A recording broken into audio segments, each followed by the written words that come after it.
हूं, किसी ने नहीं कहा किसानों के बारे में। कोई नहीं कहता कि किसान कोई पाकिस्तानी, खालिस्तानी, कोई चीनी एजेंट। मगर गौरव वल्लभ जी, आज अटल बिहारी वाजपेयी जी की जयंती है। अटल बिहारी वाजपेयी देशद्रोही थे।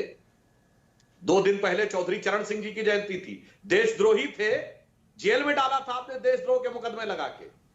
जॉर्ज फर्नांडिस को फाइट केस में देशद्रोही कह के हाथ में हथकड़ी लगा के रस्सी पकड़ते हुए जैसे दुर्दांत अपराधी को चलाया जाता है, वो चलाया था। वो देशद्रोही थे। इसलिए किसको आप किस नजरिए से देखते हैं, ये पूरे देश को पता है। अब दूसरी बात, आपने कहा आपकी किसान ने ऐसे नियम, खेत ने, मतलब आपकी सरकार ने ऐसे नियम नहीं बनाए किसानों के लिए। अरे आप इसी कार्यक्रम के पहले वक्तव्य को भूल गए। जवाब दीजिए ना, राहुल गांधी जी के राज्य केरल में एपीएमसी एक्ट क्यों नहीं है? जवाब दीजिए। पंजाब में तो आपकी सरकार है, तो फल और सब्जी पे क्यों नहीं? चलिए वो भी छोड़ देते हैं। अब हम आते हैं, बड़े दोस्तों को पैसे कमवा रहे हैं। तो आप तो ऐसे बोल रहे हैं जैसे जिनके आप नाम ले रहे हो 2014 से पहले तो रेडी पटरी वाले दुकानदार थे, वो 2014 के बाद अरबपति हो गए। अरे जरा डॉक्टर मनमोहन सिंह की पॉलिसी नरसिम्हा राव के जमाने में जो बनी, उनसे ये सब लोग बड़े हुए। और रही बात बड़े दोस्तों को कमवाने की, तो खाद्य प्रसंस्करण की दुनिया की सबसे बड़ी कंपनी है नेस्ले। पंजाब में उस जमाने में उसका समझौता नेहरू जी के जमाने में हुआ था। और पेप्सी, राजीव गांधी कितने पैसे कमवा रहे हैं भाई उसको? बताइए कितने पैसे कमा रहे हैं नेस्ले और पेप्सी को? अगर नुकसान हो रहा तो निकाल बाहर क्यों नहीं किया? अगर फायदा हो रहा है पंजाब के किसान का, तो फायदा दूसरी जगहों पे क्यों नहीं करना चाहते? कि नेस्ले पेप्सी के लिए तो ठीक है, बाकी लोगों को फायदा नहीं होना चाहिए। अब दूसरी बात जो प्रधानमंत्री जी ने कही, देखिए किसान कोई भी मांग रखें हम तैयार हैं। मुद्दा तो यह था कि एमएसपी की गारंटी चाहिए।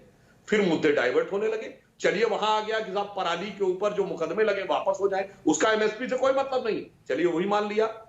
ये टोल प्लाजा फ्री कर दिया जाए, इसका किसान की एमएसपी से क्या संबंध है? प्रोफेसर गौरव वल्लभ, आप जरा मुझे बता दीजिएगा। और जो लोग सीएनआरसी में जेल गए थे, उनको रिहाई कर दिया जाए, इसका किसान से क्या लेना देना है, ये मुझे बता दीजिए। ये टोल प्लाजा फ्री करना, जबरदस्ती आकर ये भारत के विकास के राजमार्ग पर वह अवरोध उत्पन्न करना, और दूसरी घटना, दोनों को मैं एक नजरिए से देखता हूं कि एप्पल की फैक्ट्री में बेंगलोर में बवाल हो जाना। क्यों? क्योंकि एप्पल की फैक्ट्री चाइना से शिफ्ट होकर भारत आई है। वही वो तत्व जो वहां बवाल करवा रहे हैं, वैसे ही तत्व यहां घुसपैठ करने की चेष्टा कर रहे हैं। आप बताइए, टोल प्लाजा, मैं फिर कह रहा हूं, टोल प्लाजा का एमएसपी के साथ संबंध, और जो आतंकवाद के आरोपियों का एमएसपी संबंध, और जिसमें कौन से लोगों की रिहाई? वारा वारा राव जो इंदिरा गांधी के जमाने में जेल गए, जो राजीव गांधी के जमाने में जेल गए, जो लोग जिनके ऊपर मुकदमे मनमोहन सिंह के जमाने में भी जिनके ऊपर कार्रवाइयां हुई, वो सब लोग आकर अचानक आज बड़े बेचारे बुद्धिजीवी हो गए। जरा जवाब दे दीजिए कि इंदिरा गांधी ने 1980 1974 में उनको जेल भेजा था, वो लोग आज कैसे आपके लिए बेचारे बुद्धिजीवी हो गए? और टोल प्लाजा का एमएसपी से क्या संबंध है? जी जवाब दूं श्वेता जी, आपने मुझसे सवाल किया कि ऐसा, सुधांशु जी ने भी कहा ऐसा किसी ने नहीं कहा। मैं नाम लेके बताता हूं। हरियाणा के मुख्यमंत्री मनोहर लाल खट्टर जी ने दुर्भाग्यपूर्ण इस वक्तव्य दिया कि बैठे हुए किसान पाकिस्तानी। हरियाणा के कृषि मंत्री ने कहा ये चाइनीज एजेंट है। देश के रेल मंत्री पीयूष गोयल जी ने उनके लिए शब्द यूज किया ये माओवादी है। मंत्री वीके सिंह जैसे व्यक्ति ने उनके लिए कहा सारे किसान नहीं, जो माओवादी लगते। प्लीज आप सुन लीजिए, प्लीज सुन लीजिए, बीच में मत बोलिए सर, मैं आपके बीच में नहीं बोला।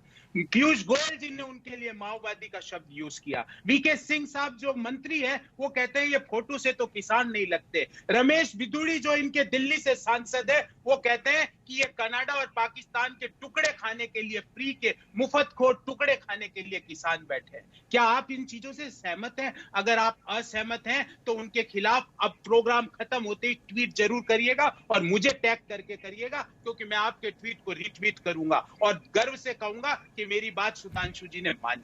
दूसरी बात, आपने मेरे को कई उदाहरण दिए। महोदय, आप 6 मांगे हैं, आप 5 मांगे छोड़ देते हो। 5 मांगे मान के तो दिखाओ। नहीं, लेकिन गौरव वल्लभ जी, उस छठी मांग को आप उस सूची से बाहर नहीं छोड़ सकते हैं। आप नहीं छोड़ सकते हैं उस सूची से बाहर। मैं जवाब दे रहा हूं ना। आपको मैं बोलता हूं श्वेता जी, आप एमएसपी पर कानूनी गारंटी का अध्यादेश लाइए और फिर खुले मन से बात करिए। आप कहते हैं हम कुछ नहीं करेंगे, तुम या तो थक जाओ या भाग जाओ। थका दो और भगा दो की नीति नहीं चलेगी सुधांशु जी।